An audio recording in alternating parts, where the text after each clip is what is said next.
help people, and I'm helping a woman right now to remodify her house. It's called the 3 Easy Steps to a Mortgage Loan Modification. And what we do, we go through the 3 steps, because it's quite simple to do a modification. And I understand you might want to go and do this. This is why I'm mentioning it to you. What we do is we have, the first one is getting all the papers. You call your bank, get all the papers. Second one, you fill all the papers out. And the third one is that when you go through a 3-month trial period to make sure you pay these payments. Before, a lot of the banks wanted, this might be good for you and good for an audience out there, a lot of them wanted you to not pay your mortgage. If you paid your mortgage, it was hard for you. Why would you be paying a mortgage to try to get a modification? Well, that makes sense. If you can pay it, then why are you getting a modification? Now they're not doing that. So there's a new thing kind of out, which means that you can actually still keep your payments up, so your credit is still good, but you can go for a modification. So you might want to do that since your house is kind of becoming upside down. So I would definitely go into that, and that would be a good thing for anybody out there. And on that, I'm going to take a break and come back, and we'll talk more about the housing. And also there was a question here for you, so I'll come back with that. Okay. I'll be back.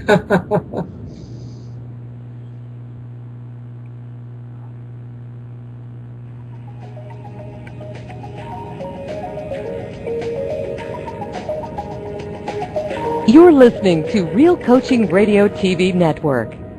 Interact with us by calling our live shows at 303-872-0503. Send us a tweet at RCRN on Twitter, or send a contact request to Real Coaching Radio on Skype.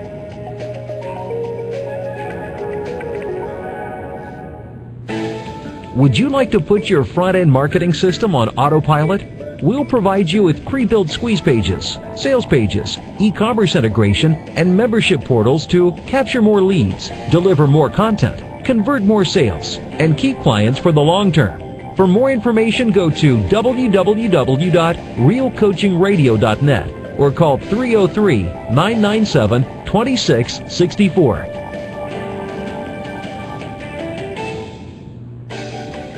Do you need a marketing and branding engine to drive leads into your website and product funnels?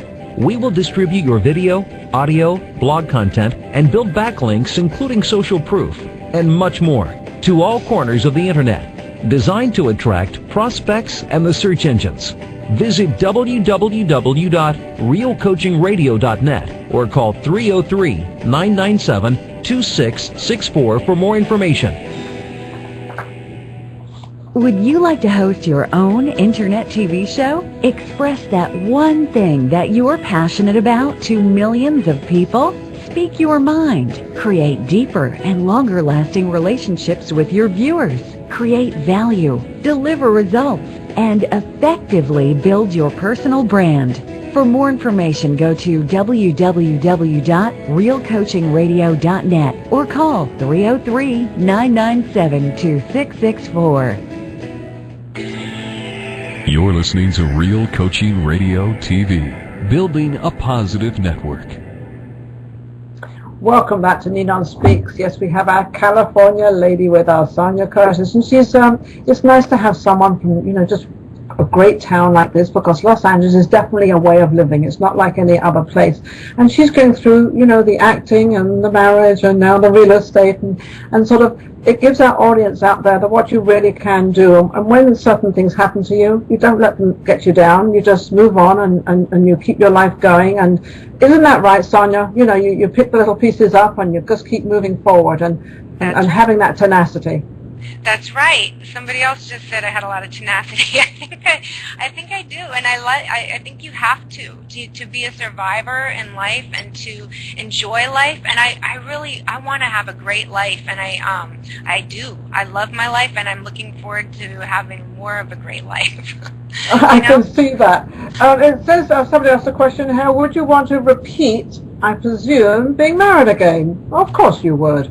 Well, yeah, to the right person, sure. If it was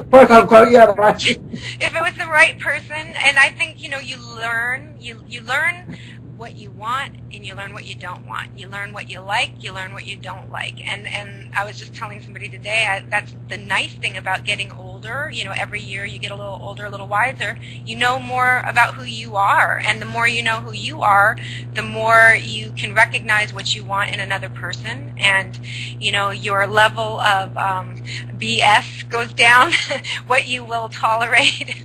It is funny, and it's funny, Sonia, because something, even at my age, and I'm obviously much older than you, you never stop learning. That there is always something more to learn. There's always, like, I was talking to a gentleman this morning, and he was explaining some things about myself, because I thought, oh, wait a second, I don't see them, but other people do. So I learned a tremendous amount. I'm always open for learning, because I think there's so much to learn out there and so much to do out there. There's another question. Are you filling your life right now to void, with the work you're doing, filling a void by working as hard as you're working? I don't get that, but are you?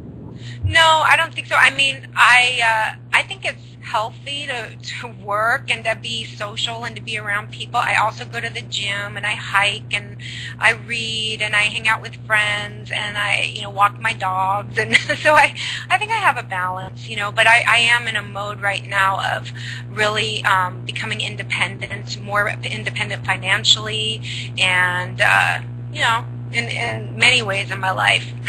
Do you like being independent? Do you like sort of having that, being in charge of yourself, or is that because you feel you have to be in charge of yourself? I think I enjoy it, but there are times when I definitely like interdependence too. I enjoy living my life with someone special, or having good friends and people to share experiences with, because at the end of the day you can work and make your millions and live in that big house in the hills, but if you're there all alone, that, to me, that kind of defeats the whole purpose. Absolutely. Yeah, you're right. I was going to say, the daytime's fine and you go out and then you say goodbye to all your friends and then you drive home. And right. You drive home and you've got an empty house, and I'm not used to that because I was married for a long time. You're not used to that because you were married. So that's a real hard. How do you get over that? How would you explain to other people to try to understand that? I would say, make sure you take care of yourself in terms of sign up for things that you enjoy doing. Maybe get in a class, or if there's a social network or a group, or when people invite you out, go out.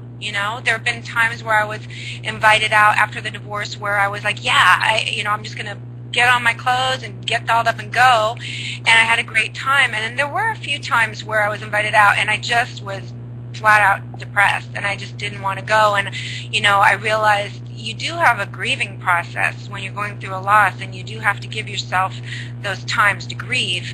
But you've got to be careful not to stay stuck in your grief. I was going to say, how will you advise the young people out there, because there's so many of them going through what you're going through right now, that get stuck in it, because I've seen them. And I know some of them, and they get stuck in it, and I look at them and think they can't get out. What would you say to get out?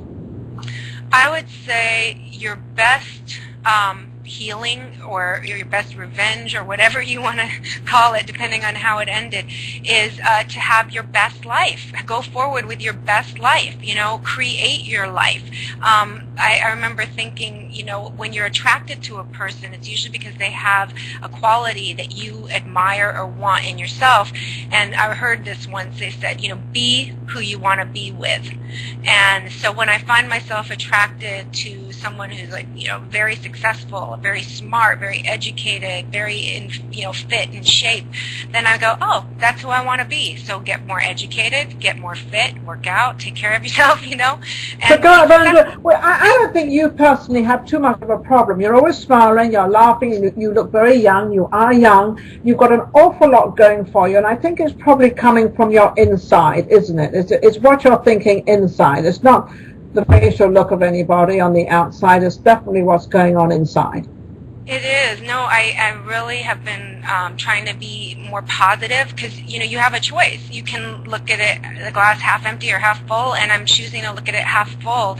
I was despairing a little bit in the beginning, like, oh my gosh, I'm older, I'm single, I'm in Los Angeles, who am I? No, I'm never going to fall in love again, and I can't have kids maybe now, and, I was getting negative for a little bit, and then I thought, wait a minute, why am I putting a limitation on age and on even as a woman in our culture? And I'm actually really fighting against that. Personally, I'm getting in better shape physically than I've been in over 20 years. I am running up and down the mountains now when I go. There's no guy out there who's going to catch up with you. Are you looking for the perfect man? And the man you described, is he out there? There's a lot of guys out there. What do you think guys are looking for? I honestly am not really sure. I think there's a lot of guys that just like don't want to take you out on dates. They just kind of want to get together, and yeah, you're right.